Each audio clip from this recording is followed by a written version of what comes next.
मित्रों नमस्कार। आचार्य Rajesh YouTube channel में आप सभी का स्वागत है। अभी रविवार को हम जो सीरीज चलाए हुए हैं अष्ट चिरंजीवियों की है, क्योंकि आने वाला समय बहुत ही नज़दीक है और कल के अवतार भी नज़दीक हैं और इन सब अष्ट चिरंजीवियों की अब आवश्यकता पड़ने वाली है। आठों चिरंजीवी ये क्यों चिरंजीवी हैं, कलयुग में इनकी क्या भूमिका थी, अब आने वाले सतयुग में इनकी क्या भूमिका होगी, कल की अवतार के समय में कौन व्यक्ति क्या रोल अदा करेगा, इन सब की हम बातें कर रहे हैं। तो आज हम बात कर रहे हैं भगवान विष्णु के छठे अवतार परशुराम जी के बारे में। परशुराम जी के बारे में तो लोगों ने बहुत सुना होगा। भगवान राम, लक्ष्मण और परशुराम जी का संवाद भी सुना होगा। परशुराम जी के क्रोध के संबंध में तो सभी लोग जानते ही हैं। परशुराम जी का और भीष्म पितामह का युद्ध भी सब जानते हैं। परशुराम जी ने गणेश जी का एक दांत क्यों तोड़ा, ये तमाम, और परशुराम जी ने अपनी माता की हत्या क्यों की, ये सारे पहलू हैं। इन सब पर हम आज चर्चा करेंगे और भगवान परशुराम जी का अब आने वाले समय में क्या उपयोग रहेगा और कहाँ ये रहते हैं और आज इनकी स्थिति वर्तमान में क्या है और कैसे हम इन्हें प्राप्त कर सकते हैं, आदि आदि तमाम इनके संबंध में गूढ़ रहस्य हैं जिनकी मैं जानकारी आपको उपलब्ध कराऊंगा। इसलिए इस वीडियो को आप लास्ट तक अवश्य देखें और फिर वीडियो पसंद आता है तो इस चैनल को सब्सक्राइब करना नहीं भूलें और अपने मित्रों को भी सब्सक्राइब करने को अवश्य कहें, क्योंकि ऐसी जानकारी मैं आगे और बढ़ाऊंगा। अभी तो रविवार में देता हूं, फिर काफ़ी, क्योंकि बहुत बड़ा विस्तृत हमारे यहाँ उल्लेख कई लोगों का है जिनकी जानकारी सबको होना आवश्यक है, उसकी जानकारी आपको मैं उपलब्ध अवश्य कराऊंगा। तो अब हम देखते हैं भगवान परशुराम जी। परशुराम जी भगवान वैसे छठे अवतारों में माने जाते हैं। ये एक सृष्टि का क्रम है। जैसे आपने डार्विन का विकासवाद पढ़ा होगा ना, उसी प्रकार से ये भी एक विकासवाद है। प्रथम जो अवतार हुए मत्स्य अवतार, क्योंकि प्रलय के बाद पानी ही पानी था, मछली का अवतार हुआ। फिर ऐसा प्राणी जो ज़मीन पे भी रह सके और पानी में भी रह सके, तो फिर कश्यप अवतार भगवान ने धारण किया।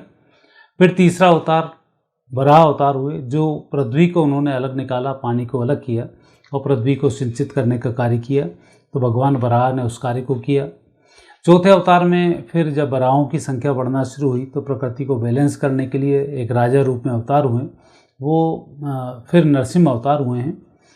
नरसिंह अवतार के बाद फिर प्रकृति को अलग किया, जानवरों से हटकर फिर मनुष्यों की ओर ये प्रकृति परिवर्तित हुई, तो इसमें भगवान ने वामन अवतार अर्थात छोटे बालक के रूप में अवतरित हुए। फिर अगला जो छठा अवतार हुआ भगवान परशुराम जी का अवतार हुआ, जो शिकारी अवतार है, और उस समय उसकी आवश्यकता भी थी, क्योंकि पशुओं को, इतने सारे हिंसक पशुओं को कैसे कंट्रोल किया जाए। फिर प्रकृति में बहुत सारे परिवर्तन भी करने थे, क्योंकि अब मनुष्य जब आप बन गए हो तो मनुष्यता का लक्षण आपके अंदर होना चाहिए। इन्होंने फिर एक पत्नी व्रता की व्यवस्थाएं चलाईं, सामूहिक विवाह सम्मेलन उन्होंने कराए और विवाह की प्रथा को उन्होंने फिर लागू किया। जितने भी उपद्रवी तत्व थे, जिनको हम कह सकते हैं कि जिनके अंदर बलिष्ठता थी लेकिन दिमाग की कमी थी और कुछ भी करना वो शुरू कर देते थे, तो ऐसे लोगों को उन्होंने नष्ट किया। और नष्ट करने के बाद ऐसे लोगों की जो संपत्ति थी वो ज्ञानी लोगों में बांट दी। लोग कहते हैं पंडितों में बांटी, पर पंडित उसी को कहा जाता है जो ज्ञानी होता है। और शस्त्र की भी जो विद्या देते थे, वो विद्या भी वो ब्राह्मणों को ही देते थे, ऐसा ब्राह्मणों के बारे में कहा जाता है। लेकिन ब्राह्मणों से यह संबंध नहीं है, वो ज्ञानियों को उस शिक्षा को देते थे ताकि उन शस्त्रों का व्यक्ति दिमाग से उपयोग करे, हाथ पैरों से नहीं, ना ही नेगेटिव रूप से, क्योंकि क्षत्रिय होगा, गुस्से में कहीं भी कोई भी तीर वो चला सकता है। और यही कारण था कि क्षत्रिय जैसे ही उन्होंने कर्ण को जाना तो कर्ण को उन्होंने श्रापित कर दिया था। यदि ब्राह्मण होते तब फिर वो उस चीज़ का दुरुपयोग नहीं करता। फिर मैं बोल रहा हूँ, ब्राह्मण और पढ़ा लिखा व्यक्ति, ज्ञानवान व्यक्ति में बहुत अंतर है। ब्राह्मण से पैदा हुआ ब्राह्मण की बात नहीं कर रहे हैं, जिस व्यक्ति को वेदों का ज्ञान है। जैसे उनके 3 शिष्य थे। 3 शिष्य में जो प्रथम शिष्य थे वो थे भीष्म पितामह। भीष्म ब्राह्मण नहीं थे, फिर भी उन्होंने शिक्षा दी, लेकिन लक्षण उनके पूर्ण ब्राह्मणों के थे। तो अब फिर मैं यह क्लियर करता हूँ आपसे कि ब्राह्मणों के अकेले गुरु नहीं थे, वो ज्ञानवानियों के गुरु थे। तो ज्ञानवान और कभी भी भीष्म पितामह ने किसी भी शस्त्र का गलत उपयोग नहीं किया। दूसरे ब्राह्मण द्रोणाचार्य जी थे, जिन्हें उन्होंने शिक्षा दी, वही शिक्षा फिर आगे महाभारत में काम आई। और तीसरे कर्ण को उन्होंने शिक्षा दी ज्ञानी समझकर, लेकिन बाद में मालूम पड़ा जब क्षत्रिय है तो उन्होंने अपनी शिक्षा को वापस ब्रेक लगा दिया। तो ये एक उनका गुण था। उत्पत्ति के बारे में कहा जाता है, उनके 2 जन्म पहले जाएं, अर्थात बात करें उनकी दादी की, तो जब उनका नाम था सत्यवती। सत्यवती को जब पुत्र संतान की आवश्यकता हुई तो उन्होंने पुत्र के लिए यज्ञ किए और भगवान भृगु जो उनके ससुर थे उनके सामने जाकर उन्होंने प्रार्थना की। तो भृगु ऋषि ने उनसे प्रार्थना को स्वीकार किया और उनका बेटी वर मांगो। तो उन्होंने वर फिर ये मांगे कि मेरी माता को पुत्र नहीं, अर्थात उनको पुत्र प्रदान करें। तो उन्होंने तथास्तु कह दिया। फिर भी उन्होंने कहा कि एक पुत्र तेरे को भी होगा, एक पुत्र तुम्हारी माँ को भी होगा। और उन्होंने 2 चरु, एक प्रकार का खाद्यान्न होता है जो खीर जैसे ही बनता है, उसको उन्होंने अभिमंत्रित करके दिया। दोनों को, माँ बेटियों को, फिर उन्होंने आज्ञा दी। सत्यवती को कहा अपनी माँ से बोलना कि वो पीपल के वृक्ष पे जाएं और संतान की कामना से पीपल का आलिंगन करें, उसके बाद इस चरु को ग्रहण करें। और तुम जाना गूलर के वृक्ष पर, वहाँ पर गूलर का आलिंगन करना और संतान प्राप्ति की कामना करना, तो आपको उत्तम और ब्राह्मणत्व, संतान की देवत्व की प्राप्ति होगी। अब हुआ ये कि सत्यवती की जो माँ थी उसको अपनी पुत्री से जलन हुई। उसने कहा इसका जो बच्चा होगा वो तो ब्राह्मण तत्व का होगा, मेरा जो होगा वो क्षत्रिय तत्व का होगा। तो एक माँ बेटी की जो है तो उस माँ ने बेटी के साथ बेईमानी की, अर्थात सत्यवती की माँ ने सत्यवती का जो कटोरा था चरु वो खुद ने ले लिया और खुद का जो चरु था क्षत्रिय वाला वो सत्यवती को दे दिया। जब ये दोनों अपने अपने काम करके इन्होंने जैसे ही चरु ग्रहण किया, भृगु समझ गए कि इसमें खोट आई। तत्काल उन्होंने सत्यवती को बोला बेटा तेरे साथ तेरी माँ ने छल किया है, अब तेरे को जो बच्चा पैदा होगा ये क्षत्रिय होगा और तेरी माँ को जो बच्चा पैदा होगा वो ब्राह्मण वाला होगा। फिर उन्होंने, सत्यवती ने प्रणाम किया, प्रभु इस तरह की गलती को क्षमा करें और मेरे भले ही मेरे पोते अर्थात लड़के का लड़का क्षत्रिय हो जाए, परंतु मेरा जो लड़का है वो ब्राह्मण ही होना चाहिए। फिर भृगु ऋषि ने उन्हें आशीर्वाद दिया और ऐसा कहते हुए सत्यवती को जो पुत्र का जन्म हुआ वो फिर जमदग्नि ऋषि जन्म लिए। तो जमदग्नि जी ऋषि जो थे उनकी जब शादी रेणुका जी से हुई तो उनके यहाँ पर जन्म भगवान परशुराम ने लिया। तो भगवान परशुराम ब्राह्मण कुल में पैदा हुए लेकिन क्षत्रियों का काम करते थे। वहीं आपने भगवान राम देखा होगा क्षत्रिय कुल में पैदा हुए, उनके सारे काम ब्राह्मण तुल्य थे। तो ये मैंने आपको एक छोटी सी उनके बारे में उत्पत्ति की आपको कथा सुनाई। अब इस कथा के बाद दूसरा आता है कि भगवान परशुराम इतने महान कैसे हुए।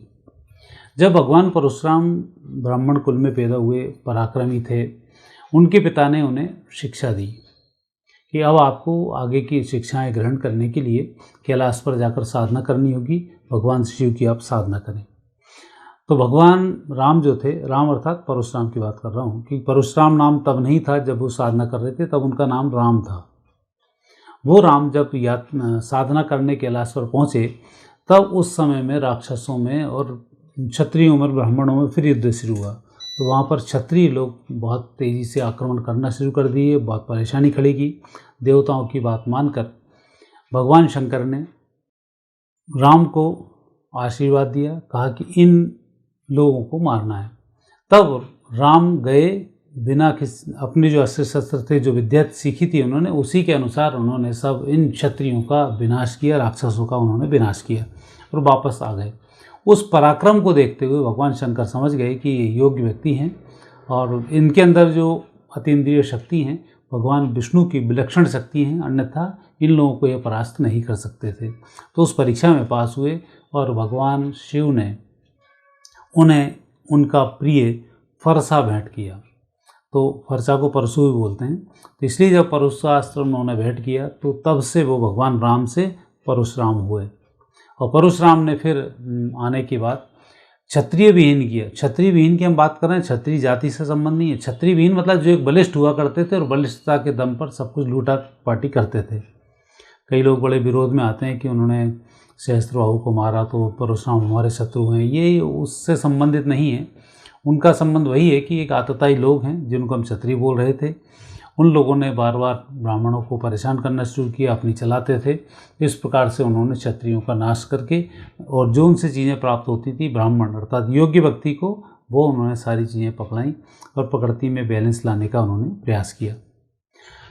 इसी बीच में उनकी माताजी का भी हरण हो जाता है। तब उन्होंने देखा कि ये गलत रहा। फिर उनके पिता की भी मृत्यु हो जाती है और पिता पर कहते हैं कि 21 बार उनकी माताजी ने मृत्यु पर विलाप किया था। और दूसरा ये भी कहा जाता है कि पिता के ऊपर 21 घाव थे मरने के बाद। तब परशुराम जी ने 21 को देखकर 21 बार इन क्षत्रियों का संहार किया। जबकि उसमें सत्य यह है कि परशुराम जी जब जब संहार करते थे तो पूर्ण संहार कर देते थे। बच्चों का और गर्भवती स्त्रियों का वो ध्यान रखते थे, उनका वो संहार नहीं करते थे। तो इसलिए क्षत्रिय बार बार बढ़ जाते। जो बच्चे होते थे, बच्चे फिर बड़े होकर क्षत्रिय बन जाते, तो उनके अंदर वही कैरेक्टर्स आता था, फिर उनके बच्चे पैदा हो जाते थे। तो ऐसा 21 बार उन्हें करना पड़ा। और उसकी एक कथा बड़ी अच्छी आती है कि जो भगवान थे खुद भारद्वाज गोत्र के थे, गौण ब्राह्मण भगवान परशुराम थे। वो कायस्थों से जुड़ी भी इनकी एक कथा है कि कायस्थ जो गौण ब्राह्मण हैं कहे जाते हैं, उस कथा से यदि आप टेली करेंगे तो कायस्थों को मालूम पड़ेगा कि कायस्थ गौड़ ब्राह्मण है और कायस्थ की रक्षा भगवान परशुराम जी ने किस प्रकार की, इसका वेदों में उल्लेख है, उसकी मैं कभी आपसे फिर चर्चा करूँगा। दूसरा भी इसमें भगवान परशुराम जी के लिए आता है कि भगवान परशुराम जी के 3 शिष्य थे। 3 शिष्य में सबसे पहले भीष्म पितामह थे, दूसरे द्रोणाचार्य जी थे और तीसरे कर्ण थे। इनको उन्होंने शिक्षाएँ प्रदान की। भगवान राम के समय में इनका जो उल्लेख आता है, भगवान राम ने जब धनुष को तोड़ा था और उस समय में परशुराम जी वहाँ उस शिव धनुष को की टंकार सुनकर इनके सामने उपस्थित हुए और उन्होंने भगवान राम की नाना प्रकार से उग्र होकर परीक्षा ली। क्योंकि भगवान राम के बारे में कहा जाता है कि सौम्य स्वरूप से पैदा होंगे, क्षत्रिय वंश में होंगे, ब्राह्मण शरीर होगा। तो उन्होंने परशुराम जी ने इसलिए भगवान राम पर बार बार तेजी से क्रोध और अपशब्द कहे, ताकि कोई भी यदि गलत व्यक्ति भी होगा तो कहीं ना कहीं तो उसे गुस्सा आएगा। पर भगवान राम की शालीनता, सौम्यता, मुस्कुराहट सब कुछ देखते हुए, उनके कृपा निदान को देखते हुए, उनके कार्य शैली को देखते हुए समझ गए कि भगवान राम ये हैं। जबकि लक्ष्मण जी उन्हीं बातों से क्रोधित होते रहे। तो एक लक्षण है भगवान राम का और एक लक्षण है भगवान लक्ष्मण का कि लक्ष्मण को जब उन्होंने उग्र किया तो लक्ष्मण उग्र हो गए, पर भगवान राम अंत तक उग्र नहीं हुए। तो परशुराम समझ गए कि ये भगवान राम हैं और उन्होंने अपनी जो धनुष था और अपने अस्त्र शस्त्र थे वो भगवान राम को समर्पित किए।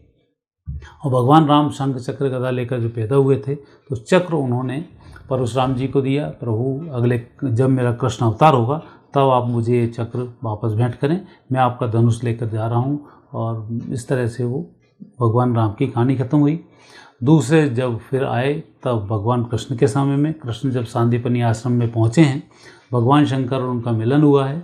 आज भी उज्जैन में सांदीपनी आश्रम में नंदी खड़े हुए हैं। वहाँ यही है जब भगवान शंकर और भगवान कृष्ण आपस में गले मिल रहे हैं तब सवारी बैठ नहीं सकती, इसलिए वहाँ जो नंदी हैं वो खड़े हुए हैं भगवान के सत्कार में। वो अभी भी आप वहाँ ऐसा देख सकते हैं। तो एक स्थिति वहाँ पर यह बनी और तब भगवान कृष्ण को वहाँ पर सुदर्शन प्रदान कराए गए, जिससे कि भगवान कृष्ण ने पूरी सृष्टि को नए स्वरूप में परिवर्तित किया। भगवान कृष्ण फिर उनको अपनी एक तलवार थी कि बच्चे जनरली तलवार का उपयोग करते हैं, वो तलवार भगवान ने प्रदान की है परशुराम जी को कि ये तलवार जब मैं कल की अवतार लूँगा तब आप मुझे देंगे और शिक्षा आपको पूरी देनी होगी, क्योंकि क्षत्रियत्व की शिक्षा और अब 64 कलाओं से जन्म लेंगे। तो ऐसा जन्म लेना और निष्कलंक अवतार रहेगा ये वाला उनका। अभी तक तो सारे अवतारों पर कलंक लगे हैं, लेकिन कल की अवतार निष्कलंक होगा, उसकी उन्हें शिक्षा ये प्रदान करेगी। कहाँ रहते हैं आज भी भगवान परशुराम? महेंद्र पर्वत पर निवास करते हैं। ये महेंद्र पर्वत उड़ीसा में है और कल्कि भगवान का जो जन्म है वो भी उड़ीसा के आसपास ही होने वाला है और वहाँ जाकर ये उनको शस्त्र प्रदान करेंगे।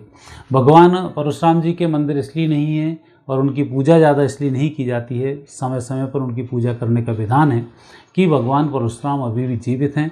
उनसे मिलने के लिए परशुराम गायत्री मंत्र का जाप करने से भगवान परशुराम की कृपा हमें प्राप्त होती है और वो अपने एहसास अपने आसपास आपसे करा सकते हैं। चूँकि अब कलयुग के मनुष्य में इस प्रकार की दिव्य शक्तियों को देखने की, दिव्य शक्तियों के प्रभाव को झेलने की शक्ति नहीं है, इसलिए सामान्य रूप से विभीषण हनुमान जी ये सशरीर प्रकट नहीं होते हैं, परंतु अपनी शक्तियों का एहसास ये अवश्य कराते हैं। तो गायत्री परशुराम मंत्र उनका है जिससे कि भगवान परशुराम की शक्तियाँ आप तक पहुँचती हैं और आपको आशीर्वाद प्रदान करती हैं। और चूँकि कल्कि अवतार तक जीवित रहेंगे, भगवान कल्कि को धर्म की शिक्षा देंगे, भगवान कल्कि को ये युद्ध की शिक्षा देंगे, क्षत्रिय का प्रमाण समझाएंगे, तलवार को चलाना सिखाएंगे, बाकी अस्त्र शस्त्रों को सिखाएंगे, तो एक गुरु के रूप में भी ये वापस काम करेंगे। उसके बाद फिर नई सृष्टि का उदय होगा, तब भगवान परशुराम फिर नए रूप में उदित होंगे जो तलवार के रूप में भगवान के साथ रहेंगे। मित्रों, आपको यह कहानी कैसी लगी जो शास्त्र सम्मत है? यदि अच्छी लगी है तो चैनल को सब्सक्राइब करना नहीं भूलें। अब बस 2 अवतारों की आपसे और चर्चा होगी, फिर इसके बाद इस अष्ट चिरंजीवियों के बाद फिर नए विषय के साथ आपसे वापस भेंट होगी। मुझे आज्ञा दीजिए। नमस्कार।